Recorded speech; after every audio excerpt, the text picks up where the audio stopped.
એટલે એ વાત બધાએ ભૂલી જવી જોઈએ કે ગુજરાતમાં ત્રીજો પાર્ટી, એક જ પાર્ટી હવે છે ગુજરાતમાં જે મજબૂતાઈથી લડી શકે છે ભાજપની સામે, ભાજપની અજગર જેવી બરડાને તાનાશાહીથી ગુજરાતની જનતાને છોડાવી શકે છે, તો એ આમ આદમી પાર્ટી છે.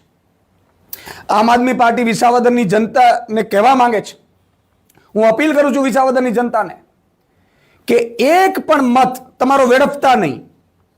આ કોનો નિર્ણય છે મને ખબર નથી. અમે સાંભળ્યું છે રાહુલ ગાંધીજીએ કહ્યું હતું કે ભાઈ ઘણા નેતાઓ કોંગ્રેસના એવા છે કે જે ભાજપની બી વિકલ્પ તરીકે કામ કરે છે.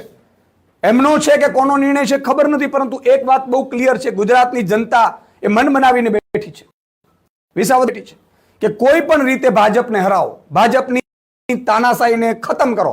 30 વર્ષથી ભાજપની જે તાનાશાહી છે, અજગર જેવો ભરડો છે, અને એ ભરડામાં અત્યાર સુધી કોંગ્રેસ લડતી જ હતી ને, ક્યાં નહોતી લડતી? અને કોંગ્રેસે પેટા ચૂંટણીઓમાં પણ 5માં આમ આદમી પાર્ટીએ એમને ટેકો આપ્યો હતો, તોય કોંગ્રેસ તો જીતી નથી શકી.